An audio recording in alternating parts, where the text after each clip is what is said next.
What's up, everybody? It's Alex from Heavy What's up, New everybody? York. We're back at the Brooklyn Bazaar, and we got one in New York City's own. We're here with Ryan of Ache. Thank you for your time, man. Man, happy to finally do it. Yeah, it's great to be able to talk to you. So you said that you have like a new record finished now. Is this going to be like a direct follow-up to Fade Away, or do you think that this is like a new start for Ache in a way? I think this is going to be a new start.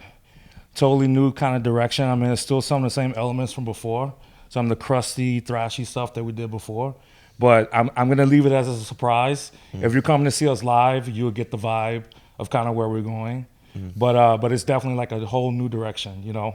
Not a different band, Yeah. but just like a new direction for us, a growth. Yeah. Yeah. Well, you have my buddy Jake, who played with Latalis, playing Yes. with you. Did maybe he bring some new elements to Ache, whether in the studio or in the live presence? Both. Being in the band with Jake has been such a pleasure. And he's also a vocalist, Yeah. obviously, you know. So I have 3 vocalists in my band now, which is huge, especially with writing. You know what I mean? Like just like with me coming up with parts and phrasing, and with 3 vocalists, it's like the job done. I have the idea, they chime in, job done. Really? Yeah. That's awesome. And I'd imagine, because I see a lot of like hardcore influence in your music. I see like a lot of thrash and all that, but you know, he plays in like a band that's kind of like proggy. So Yeah. are you going to write songs that are like 20 minutes long now or something? Probably not. I'm too punk rock for that, but there's definitely some of those elements that are kind of seeping through, I think, in a positive way. Yeah. You know, but not like song length wise. Yeah. Of Well, kind of. One song's kind of long, so who knows? Oh, there you go. There you go. You know, as somebody who has seen you live before, you know, I know you have like a background in New York City hardcore and stuff like that, but I feel like your music is experimental to the point where I don't just label you as hardcore. Like, is it fair to say you always like to try new things and experiment with your sound, right? Absolutely. There's so many influences there, you know, especially from each band member. We all like, as far as like heavy music is concerned, I would say Ray is my bass player, is kind of like the guy who has the most like grindcore, you know, brings that element to our band. And then what you said about Jake, he brings that element to our band. And then my drummer, him and I are into bands like Converge and Snapcase and bands like that. Every Time I Die? Every Time I Die is a band that me and my drummer both like. And my other guitar player is Matt. He is kind of a New York hardcore guy, DC hardcore guy. Grew up on the Bad Brains and stuff like that. So all those elements are just kind of in there, you know. But me, like lyrically, I don't really kind of get my lyric ideas from necessarily my hardcore influences. I kind of take them from the darker stuff I grew up listening to, like Sisters of Mercy and The Cure, and just like kind of like those dark elements that kind of come through with what I'm trying to do with Ache. Interesting. Yeah. As a vocalist, do you need to hear music to come up with lyrics, or do you sometimes have like a concept in mind and maybe like that could help determine the music itself? Both. I've had lyrics written down, and I knew I had to use it for something. And they'll come up with the music, and I'll hear the phrasing of kind of the way it should sound almost immediately. And it's just a matter of getting the words to go with it, you know? And I have so many just like sheets of paper just kind of laying around all over the place. You know what I mean? Of just like, I'm actually bad at throwing stuff away, and my band's like screaming at me about it. The one song that we wrote recently, I wrote 5 sets of lyrics to it because I'm my own worst critic, I guess you would say. And then I was just throwing stuff away, and they're like, "Stop! You try this one. Let's just hear it." And they were like, "That was amazing."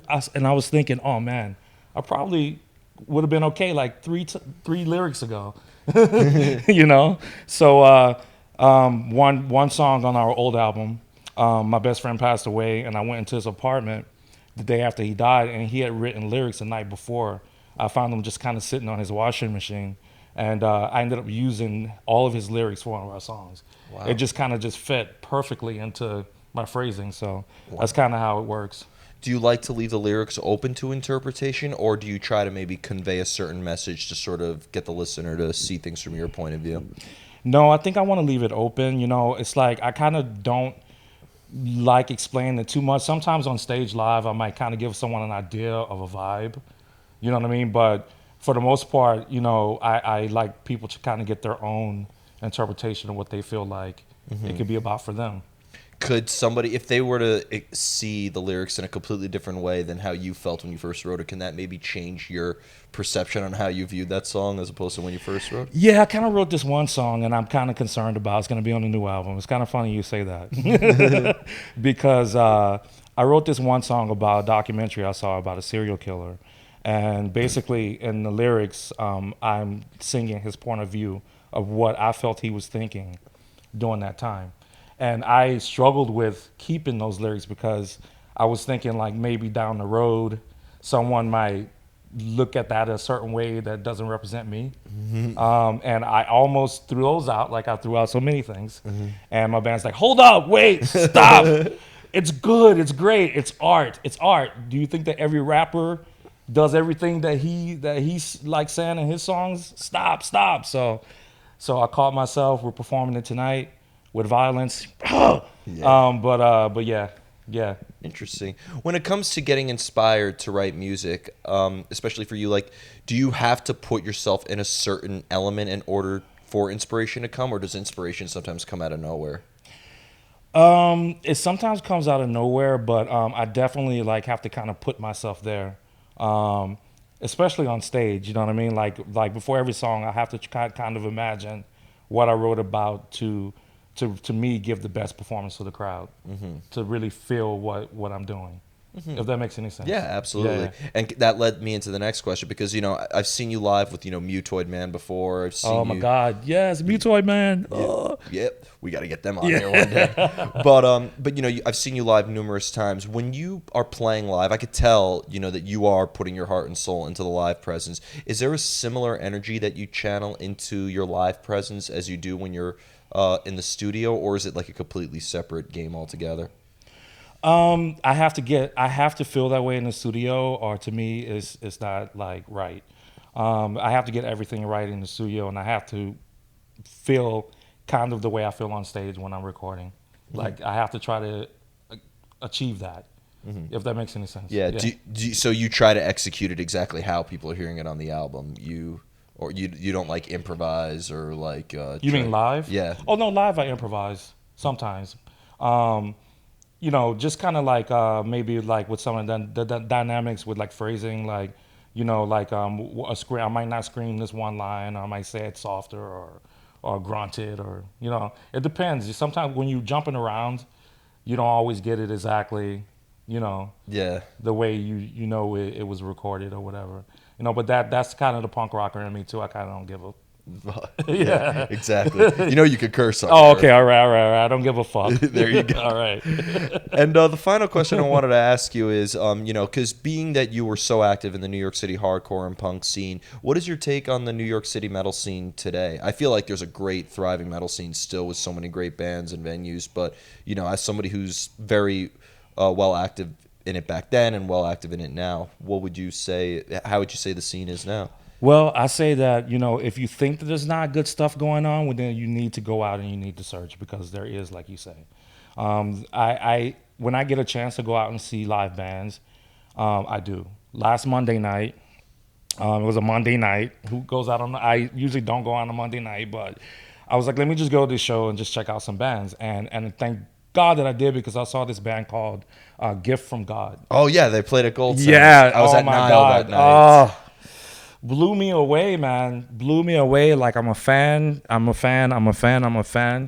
mean, those guys were from Richmond, right? Yeah. Yeah. Man. So Gift from God. Let's link up. Hey, Gift from God. We need to do this. We need to play some shows, make it happen. There you go. But you're right. There's so much stuff going on, and there's in the New York hardcore scene. There's like shows going on at A7 now. Drew Stone's doing those shows, Yep. and they're free shows. And there's a youth, just like tons of young kids, like who can't get into most venues, who are going to these free shows and just dancing around, just hundreds of kids. And so it's alive, it's happening. Hardcore, metal, the crossover, all that, it's happening right now. Yeah, because a lot of people think that, with venues closing, Brooklyn Bazaar is sadly leaving us soon, but like a lot of people would think that like, oh, the scene is dying or something like that. But well, I think it's a little harder for some of the local bands to and some of the local promoters to to get something going solid because of the venues closing. But it's happening, so we'll just find another place. Yeah, where there's a will, there's a Yeah, way. where there's a will, there's a way. Yeah. Yep. Before you know it, like you'll stumble into some random basement or whatever. Yeah, exactly. Yeah. Like this basement down here. Yeah. They used to have shows down here. Yeah, I call it the Bat Cave. Yeah. I saw one crazy show down here. I saw Steel Suit down here. Yeah, and I saw Steel Suit on the other side too. Yeah. Yeah, I saw Mika's Murder in there one time. And wow. That was, Did they have those big lights? yeah, they had the big lights. They had everything. One of the members had a freaking broken leg that he broke that morning. He came straight from the hospital and just played that show. So they were a great band. yeah, oh my God. I missed that band. For Yeah, sure. they need to come back. Yeah. But anyway, I want to thank you so much for your Hey, time I'm today. so happy that we did this finally. Yeah. That's cool. Is there just anything else you would like to promote, like in terms of shows coming up, or when can we be expecting the new Ache record? We're gonna go in to record the new Ache record in the new year, probably around January or February, and we definitely have some really cool shows lined up coming up in the new year that I'm not allowed to speak about, but I'm so freaking excited. Yeah, you'll tell me when I turn the camera off. All right, cool. Well, thank you so much, Ryan. All right. Everybody, we are here with Ryan of Ache. New music coming very soon. This is Alex from Heavy New York. We'll see you next time.